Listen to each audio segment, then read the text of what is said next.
ఇరుగు పొరుగుతో మంచిగా వ్యవహరించండి అన్నాడు అల్లాహ్ సుబ్హానహు వ తఆలా.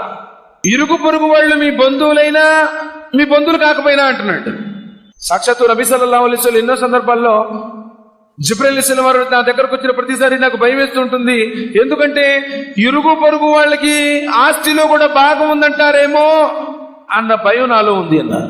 అసలు ఇరుగు పొరుగు గురించి ఎప్పుడైనా ఆలోచించాం మనం? మన కడుపే కైలాసం, మన ఇల్లే వైకుంఠం.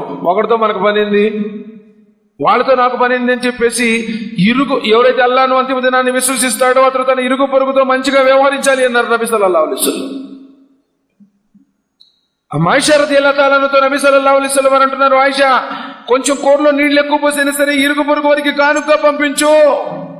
నబీ సల్లల్లాహు అలైహి వసల్లం వారితో ఆయిషా రదియల్లాహు తఆలా అంటున్నారు, ఓ ప్రవక్త, అంత స్తోమత లేనప్పుడు కనీసం నేను ముందు నా మీద అందరికంటే ఎక్కువ హక్కు ఎవరికి ఉంటుంది అంటే నీ వాకిలికి ఎవరి వాకిలి దగ్గరగా ఉంటుందో వాళ్ళకి ఎక్కువ హక్కు అన్నారు.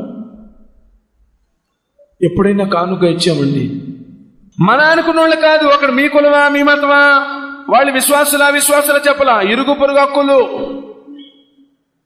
బంధువులైనా బంధువులు కాకపోయినా, ఎవరైనా సరే, తెలుగు మాట్లాడే వాళ్ళైనా ఉర్దూ మాట్లాడే వాళ్ళైనా, ఇరుగు పొరుగు అంటే ఇరుగు పొరుగే.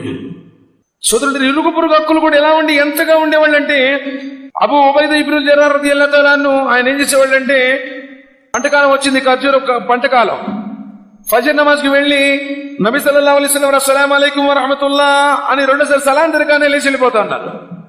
రోజు చూస్తారు సహాబీలు, చూసి ఓ ప్రవక్త, ప్రతిరోజు మీరు సలాం తిరగానే అబూ ఉబైదా వెళ్ళిపోతున్నారు అన్నారు.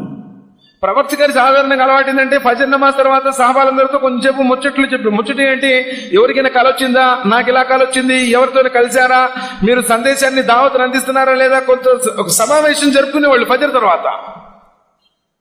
ఆయన రోజుట్లాగా సలాం తిరగానే లేచాడు అబూ